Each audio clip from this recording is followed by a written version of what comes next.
Welcome, everybody. Thank you for joining me today as we look at this incredible subject.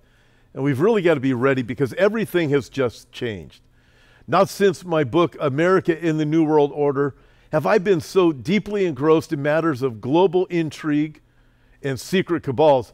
But the secret I want to talk to you about today is one that Edgar Allan Poe would appreciate, a secret hidden in plain sight. In fact, this mysterious cabal operates as one of the most high-profile organizations in the world. And only a few weeks ago, it grabbed headlines everywhere. But since this organization is part of an endless alphabet soup of UN-affiliated agencies, most people think very little of it. In the next few minutes, we're going to pull back the curtain on this most subversive organization. It was officially formed in 2002 and is one of several forces taking the world down the path of totalitarian control by the elites of one world government and of the coming Antichrist. Now with that, work through this with me. On May 20th of this year, the International Criminal Court, also known as the ICC, sought arrest warrants for Israel's Prime Minister, Benjamin Netanyahu, and for his defense minister. The ICC prosecutor alleges that Netanyahu and the defense minister bear criminal responsibility for war crimes and crimes against humanity in Gaza. And get this, as if to balance out their position, they're also seeking arrest warrants for 3 Hamas leaders. That'd be like indicting Roosevelt for the war crime of commanding troops to kill German soldiers during World War II and then trying to make it seem balanced by also indicting Hitler. Listen, this is just absolutely absurd. There's no balance there, no moral equivalence. The right of defense is absolute. This is yet another manifestation of the anti-Semitism permeating the UN-affiliated institutions. But it's not just that. It's even worse. This is an example of a global court making up rules as it goes along. Rules that give itself even more power, power far beyond the limits of the international treaty on which it is based. Check this out. I'm going to read to you from Micah chapter 2 and listen to these words. And as we go through this, tell me this doesn't sound like the world that we've entered into. And Micah, he was a prophet to both the southern kingdom of Judah and also the northern kingdom of Israel. And in Micah chapter 2, verses 1 and 2, again, listen to these words. Micah writes, "Woe to those who devise iniquity and work out evil on their beds. At morning light they practice it because it is in the power of their hand." In other words, what Micah is saying, listen, there's evil leaders. And again, he was talking about Judah and Israel back then. But as we look into the future where we are right now, we can see the ultimate fulfillment is still coming, and especially against the people of Israel. But what he says is, look, during the night, while they're awake, these evil people start to get ideas in their minds against the people that they consider basically political or even religious enemies. And then because they have the power given to them by whatever organization they are connected with, they put their evil plans into practice. That's exactly what Micah says. Let me read it to you again. "Woe to those who devise iniquity and work out evil on their beds. At morning light, they practice it because it is in the power of their hands." Remember that as we go through the rest of this. They covet, continues in verse 2, they covet fields and take them by violence, also houses and seize them, so they oppress a man and his house, a man and his inheritance. In other words, they change the rules, they make laws, and they put people in jail, and they actually take property from them because they have manipulated the laws to fit their evil desires. So this is what Micah says. All right, as we work through this again, hold on to that thought because you're going to see just how much all of this fits. And when we think of the ICC, this leads to a question that has a most disturbing outcome. Here it is. Why does an international court need to deal with individuals? Nations have their own laws and their own court systems. Traditionally, the world's nations have each dealt with the criminals within their own boundaries. Now, continuing, administering your own criminal justice is part of what it means to be a nation.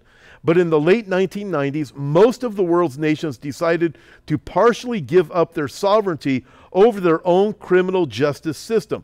They formed the International Criminal Court. At first glance, the court's charter seems to put extreme limitations on its power, and they can indict, try, and punish individuals for only 4 things. So you think of this. Okay, so they've limited their power seemingly, but did they really?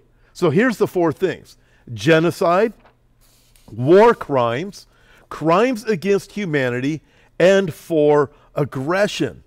But it only seems limited until you realize how many ways those 4 terms can be applied. So let's get a little bit of history on the ICC.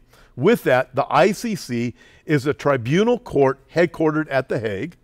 Also, its rulings supersede the laws and judicial system of individual nations. Also, the ICC is the result of a treaty known as, get this, the Treaty of Rome Statute, or the Rome Statute itself. Now, whenever I see the name Rome in something that has a global effect, my mind always wonders if something like this is indeed part of the coming revived Roman Empire. Okay, now stay with me, because we're going to come back to that thought before we wrap up here. But before looking at that, note also that only the nations who are subject to the treaty are the ones that ratify it.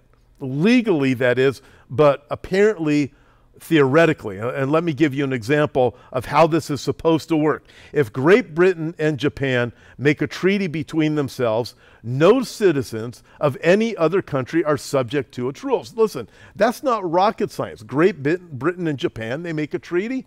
It's between them, not between anybody else. Okay, likewise, the ICC is empowered only by the nations who have signed onto it to indict individuals within those nations for certain crimes.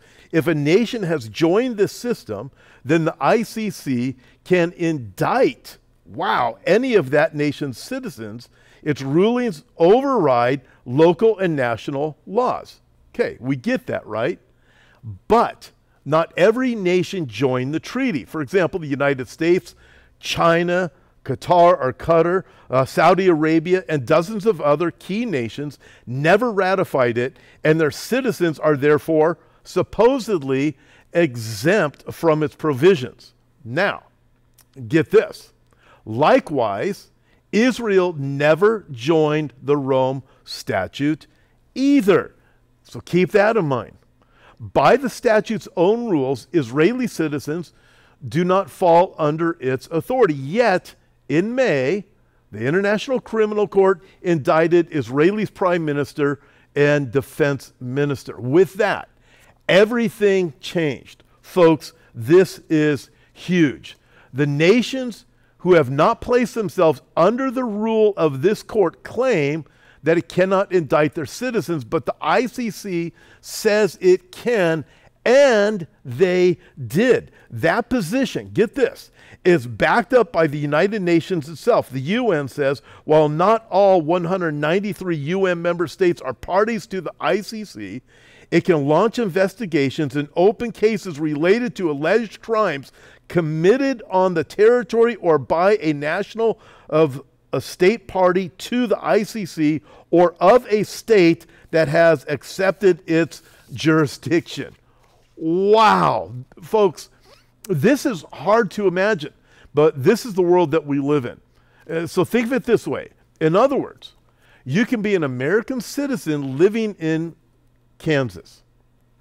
In your entire life, you may not have ever left the United States, but that doesn't matter. If the ICC chooses, it can decide that one of your actions is aggression against someone in one of their jurisdictions. Hence, they can go after you if they want, or in this case, Israel, even though Israel is not a member, just because they hate Israel. With the backing of the UN, the ICC says it has the power to reach across all national boundaries, regardless of whether or not said nation is a signatory to the Rome Statute. This puts everyone within their reach. And at the same time, we are watching the power grab of other global entities like the World Health Organization threatening the arrest of people that they claim are spreading disinformation. In other words, information about them that they don't want to become public knowledge. Or think of it like this: if you're saying something and it goes against the narrative that's out there, they're now saying, hey, we want to have the authority to arrest you. So you have the threat of the World Health Organization. We have all the things that the World Economic Forum is saying. And then we have this with the International Criminal Court that seems to have this strange reach into places that make absolutely no sense. So I look at all of these things, and I want you to go back in your mind to Micah chapter 2, where we started with. Remember that? Again, let me read it again. Micah chapter 2. Woe to those who devise iniquity and work out evil on their beds, again, while they're laying in bed at night. And at morning light, they put into practice their evil because it is in the power of their hand. They covet fields and they take them by force, even a man's inheritance. And you look at where we are right now and you think, this seems to be exactly what we are watching take place. So now, let's go back to this. As I mentioned earlier, the treaty establishing the International Criminal Court is called the Rome Statute. For students of Bible prophecy, to me, for example, that is a jaw-dropping name. The Bible teaches that the entity from which the Antichrist will rise and from which he will rule will be a revitalized Roman Empire. So the name Rome Statute resonates deeply with Bible prophecy again as we look at this, because this is a global reach, reaching everywhere, even beyond their own even reaching to places past where they set their own supposed limitations. It just has that global tentacle. Wow. At Hope for Our Times, our mission is to spread the hope of Jesus Christ through the Word of God. Your generous contributions enable us to create impactful videos and resources that offer hope during uncertain times. We invite you to partner with us in our mission. If you feel called to support us, please visit our website at hopeforourtimes.com, where you'll find various ways to contribute financially.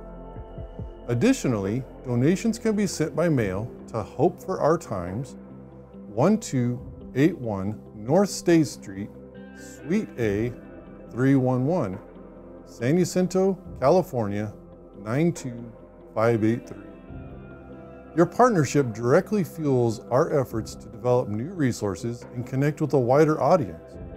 By partnering with us, you become an integral part of our mission to share the hope of Jesus Christ with a world in need. Now, let's return to the Tom Hughes Report. So as we think of this, President Bill Clinton, he signed on to the Rome Statute in 2000, but neither he nor the U.S. Senate ever ratified it because they had serious concerns. Now, this is a big deal because Clinton is a globalist. So Clinton had serious concerns about it? You should think of that. In fact, another globalist, former President George W. Bush, formally withdrew from the treaty. Now that ought to tell you something, but in the words of Billy Mays, remember him? But wait, there's even more. Listen, Israel did even less than Clinton or Bush. Israel voted against the statute from the beginning and never even came close to ratifying it. Netanyahu should never have been indicted, not only because he is clearly not guilty, but because the International Criminal Court has no jurisdiction over any Israeli citizen. And get this, the ICC even stated that they could bring charges against all of Israel's citizens for war crimes because they have a citizens' army. And watching the events of the past couple of weeks with the hostages being rescued, folks, this is amazing because it makes you wonder, as the hatred is increasing toward Israel, it makes me wonder, I wouldn't be surprised to see them go after the soldiers that rescued the hostages under their same rules at the ICC. This overstepping of their own rules and laws makes them dangerous to every single person in the entire world.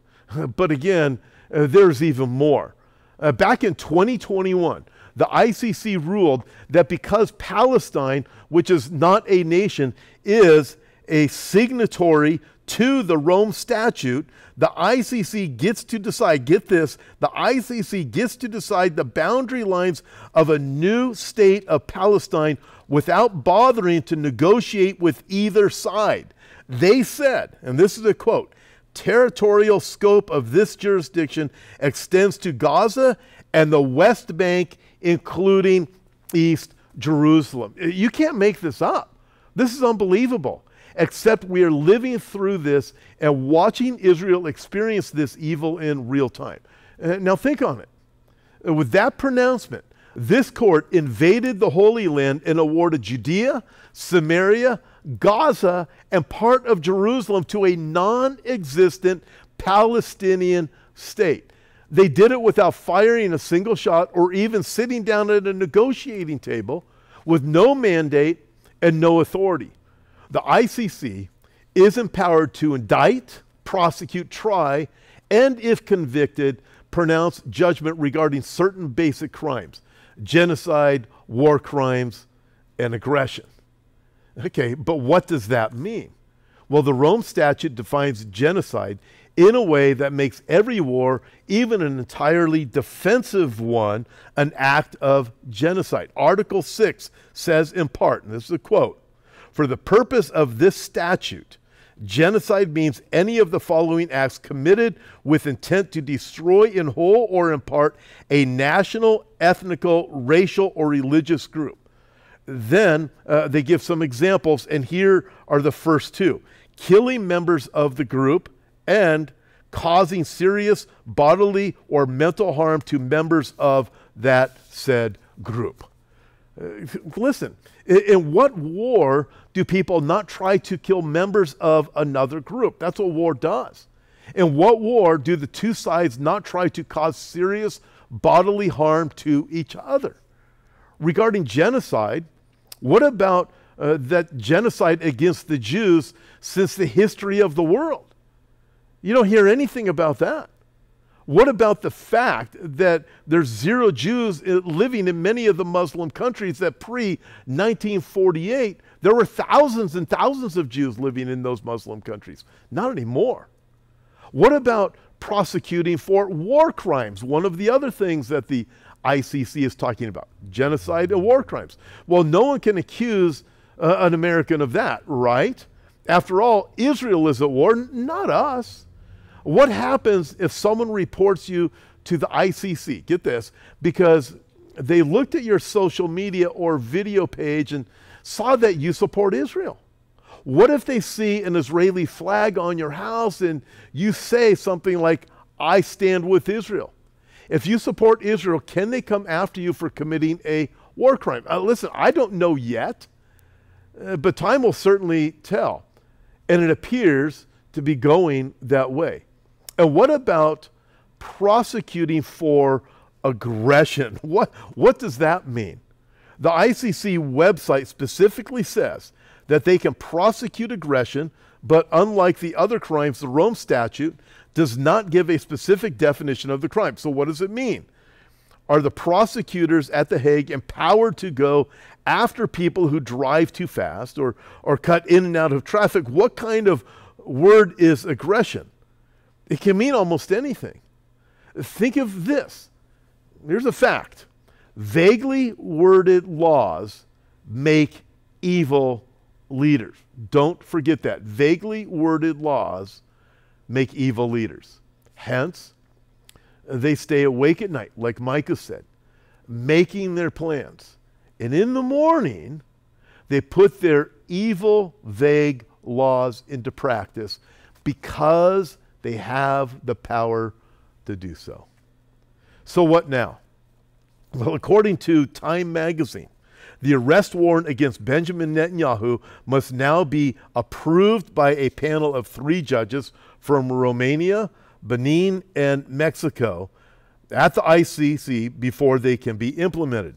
As to the timing, Reuters says there's no deadline for judges to come to a decision. But if the 3 judges agree there are reasonable grounds to believe war crimes have been committed, they will issue an arrest warrant. So here's what we need to know. If they can go after Benjamin Netanyahu, they can go after you. But what if you are a citizen of the United States? It doesn't matter, not anymore, as we've been reporting right now. If you politically support someone who wants to close the border with Mexico, just as an example, that could easily fall into the category of aggression or crime against humanity. And since Mexico is a member of the ICC, they say, hey, they can indict you. Remember, vaguely worded laws make evil leaders. We keep hearing today about various people and groups being dangerous to democracy. This court is an affront to democracy and to human rights across the globe. But they label people as being dangerous to democracy that might just be exercising free speech, but they don't want you to do that because it goes against their plan. The arrest warrant for Benjamin Netanyahu will severely limit his ability to function as prime minister of Israel because it limits the nations to which he can visit.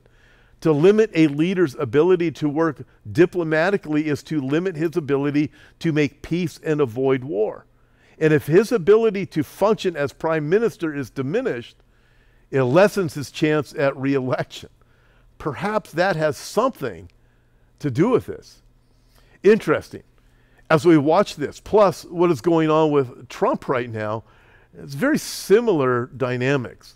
You can believe it or reject it, but there's a globalist agenda, and the devil himself is working behind the scenes to bring about his global cabal.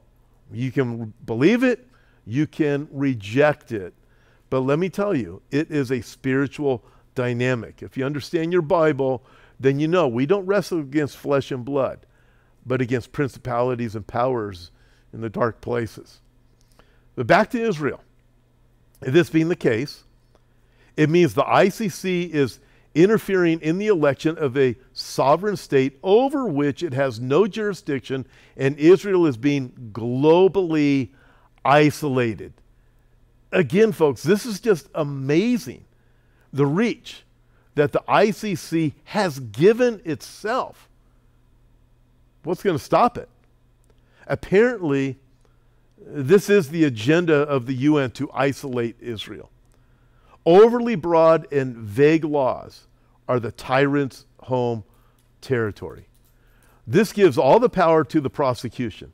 This world is ready-made for show trials and kangaroo courts. We've already been watching them.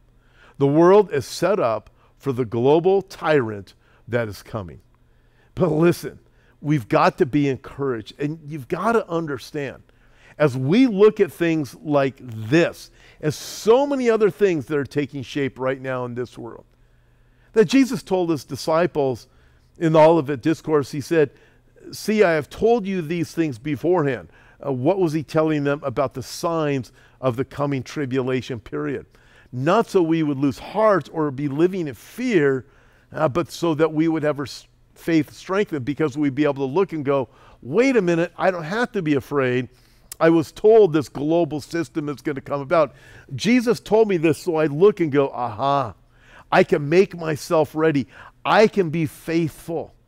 I can be a watcher, and I'm watching for my Lord's return. In fact, when we see all these things coming together, Jesus himself said, look up, lift up your head because your redemption draws near. Lift up your head means with expectant joy. And know this coming global cabal of Antichrist, it's only 7 years long. 7 years, that many. Folks, that's short, especially when you look at world history and you look at empires. 7 years is the maximum shelf life, and really, it's only the last 3.5 years where Antichrist really has his power. And we're not going to be here if you know Christ. We're getting caught up to meet the Lord in the air. We're getting harpazoed. We're getting raptured. We're going to be home with him. But nevertheless, you still got to remember it's short. And we got to remind ourselves to tell people too, hey, Jesus loves you. His forgiveness is for you, and his forgiveness is for anyone who would come to him. Our hope is in Jesus Christ. We don't have our hope in this world. Our citizenship is in heaven, and Jesus is coming, folks, and it is forever. God bless you. Thank you for tuning in to the Tom Hughes Report. We pray today's program was a blessing to you. Here at Hope for Our Times, our purpose is to guide individuals towards the hope that can only be found in a personal relationship with Jesus.